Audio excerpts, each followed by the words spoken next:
Hello friends. आप सभी का मैं स्वागत करता हूं मेरे अपने चैनल उन्नति क्लासेस में, जहां पे हम सीखते हैं mathematics, science and social studies.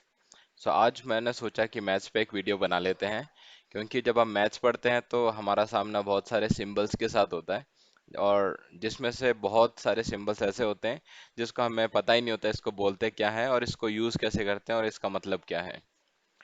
सो चलिए आज इसी के साथ स्टार्ट करते हैं एक ये नया टॉपिक जिसका नाम है सिंबल इन मैथमेटिक्स। सो सबसे पहले जो सिंबल मैंने यहाँ पे लिया है विच लुक्स लाइक दिस, और इसको हम बोलते हैं अप्रोक्सीमेटली। इसको हिंदी में बोलते हैं लगभग। एक एग्जांपल आप नीचे देख सकते हो, 99.99। ठीक है, 99.99। सो अगर हमें एक बोलना पड़े कि लगभग इतना है, सो हम बोल सकते हैं कि 99.9 इज अप्रोक्सीमेटली 100। ठीक है। Now coming to the next symbol, equal to. आप भी बोलेंगे कि सर वाह वाह क्या बड़ी बात बता दी, बट ये छोटे बच्चों के लिए है। जो इक्वल टू है, इक्वल टू का मतलब होता है बराबर, जहाँ पे दोनों side, left hand side LHS and RHS, right hand side equal होते हैं। सो हम उनके बीच में जो है इक्वल साइन लगाते हैं। Moving to the next one, which is उसका ऑपोजिट, नॉट इक्वल टू, जहाँ पे वो असमान होते हैं। जो लेफ्ट हैंड साइड है वो राइट हैंड साइड के बराबर नहीं होती है। ठीक है, जैसे for example 7 is not equal to 11। ठीक है, so 7 is not equal to 11, इसीलिए हमने ये वाला साइन लगाया है। वैसे ही 2 का square, 2 square is not equal to 7 square. ठीक है, 2 का स्क्वायर होगा 4 एंड 7 का स्क्वायर होगा 49। सो ये दोनों इक्वल नहीं है, therefore we will use this sign.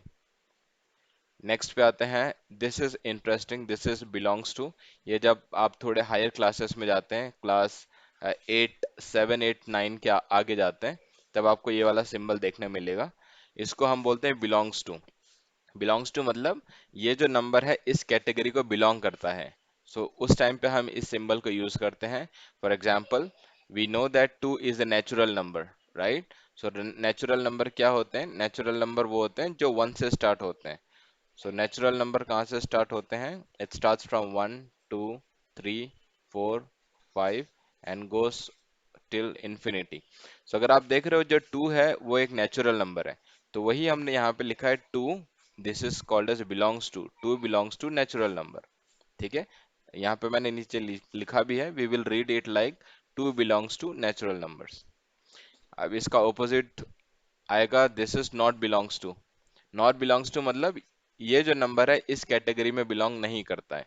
So for example 0, 0 not belong to natural number. जैसे मैंने पिछले स्लाइड में कहा कि नेचुरल नंबर जो है स्टार्ट होते हैं 1, 2, 3, 3, 4, 5, इस तरह से स्टार्ट होते हैं एंड जाते हैं इन्फिनिटी तक।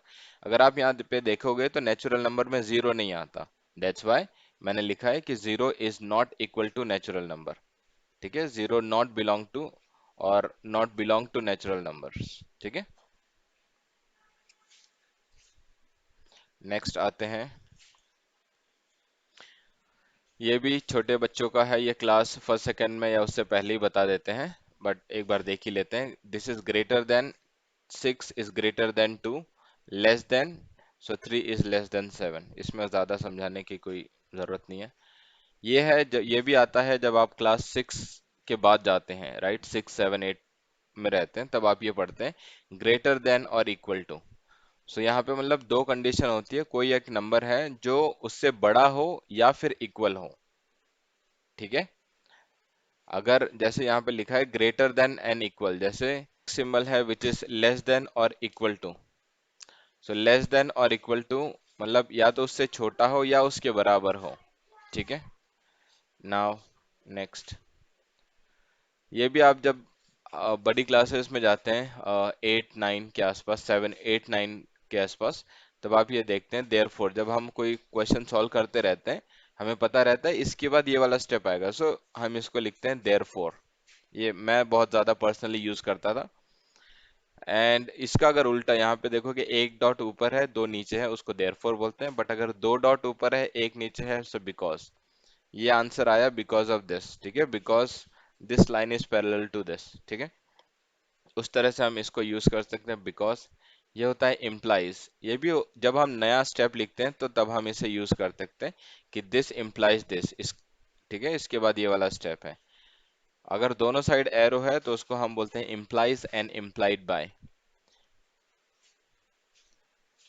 ये वाला सिंबल थोड़ा सा इंटरेस्टिंग है, इसको बोलते हैं फॉर ऑल। जब आप ये सेट और सबसेट वाला चैप्टर पढ़ेंगे, जब आप शायद नाइन्थ एट नाइन्थ में होंगे तब आप पढ़ेंगे, तब ये वाला सिंबल बहुत ज्यादा आता है। This is for all. यहाँ पे this is upper arrow, this is stands for and. जो डाउन पॉइंटिंग एरो होगा वो और के लिए स्टैंड होता है।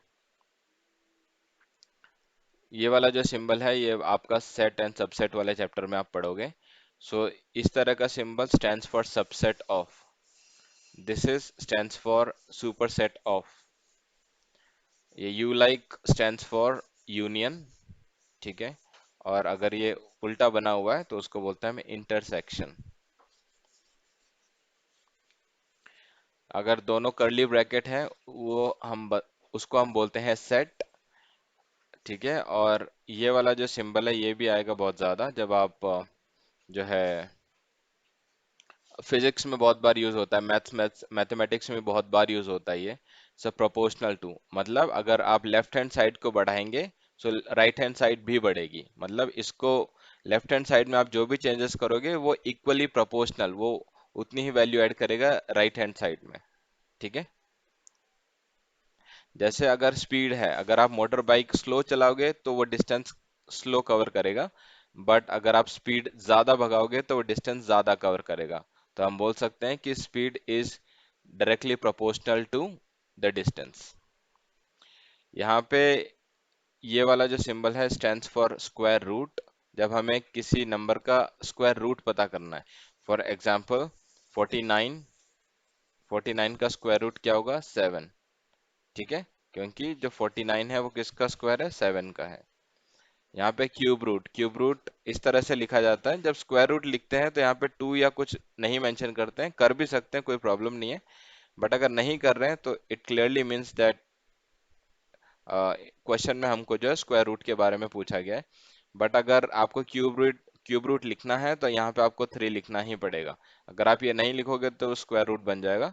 सो कंफ्यूजन हटाने के लिए यहाँ पे आपको छोटा 3 लिखना पड़ेगा, which stands for cube root, ठीक है। जैसे 64 is a cube root of 4, ठीक है। Moving to next, stands for similar to, ठीक है। ये वाला जो नेक्स्ट सिंबल है this stands for congruent to. ये वाला जो सिंबल है आप पढ़ोगे कॉन्ग्रुएंसी ऑफ ट्राइंगल चैप्टर में, जहाँ पे दो ट्राइंगल जो है कॉन्ग्रुएंट मतलब सिमिलर है, तो आपको कुछ प्रॉपर्टीज होती है एस एस ए या S S S side side side. अगर आप दोनों ट्राइंगल में वो प्रूव कर देते हो तब आप यहाँ पे लिखते हो कि this triangle A B C triangle is congruent to triangle A B D, like that, इस तरह से। ये वाला सबको पता ही है, triangle, this stands for triangle. ये वाला इंटरेस्टिंग है, पैरेललोग्राम, क्योंकि हम सबको पता है कि ये वाली इन वाली लाइन को हम बोलते हैं पैरेलल। सो यहीं पे पैरेलल और यहाँ पे ग्राम, पैरेललोग्राम। सो ये वाला जो सिंबल है this stands for parallelogram. Next आते हैं परपेंडिकुलर। परपेंडिकुलर क्या होता है? जब हम कोई भी एक लाइन खींच, सीधी लाइन पर एक और वर्टिकल लाइन खींचते हैं जो दोनों साइड में 90 डिग्री एंगल बनाए, तब ये जो लाइन है इस लाइन को बोलेंगे this line is parallel to this line. Like मैं यहाँ पे लिख देता हूँ ए बी और यहाँ पे सी डी, तो मैं बोलूंगा A B is perpendicular to C D, ठीक है, इस तरह से। जो लास्ट है यह है स्क्वायर ब्रैकेट। जब हम इसे यूज करते हैं तो हम इसको बोलते हैं मैट्रिक्स। मैट्रिक्स का भी अगर आपने देखा होगा तो ये आपका शायद स्टार्ट होता है क्लास 8 से। यहाँ पे 2 है, यहाँ 3 है, यहाँ पे 4 है, यहाँ पे 5 है, ठीक है। सो ये 2 बाय 2 का मैट्रिक्स हो गया, 2 बाय 2 का मैट्रिक्स हो गया। इससे बड़ा जब हम पढ़ते हैं तो वो 3 बाय 3 का मैट्रिक्स होता है, 1 2 3, यहाँ पे 4 5 6 7 8 एंड 9, ये 3 बाय 3 का मैट्रिक्स है ये, ठीक है। सो आज का वीडियो इसी के साथ एंड करते हैं। आई होप कि आप सभी को ये वैल्यूएबल लगा होगा। इसमें से कुछ कुछ सिंबल्स होंगे जो आपको नए सीखने मिले होंगे। अगर आपको कोई भी डाउट है, कुछ क्वेश्चन है, प्लीज़ आप उसे जो है कमेंट्स में लिखिए। और अगर आपको किसी चैप्टर पे एक वीडियो चाहिए या किसी टॉपिक पर वीडियो चाहिए, please mention it in comment section, और मैं पक्का उस टॉपिक पे वीडियो बनाऊंगा। तब तक के लिए bye bye and please take care.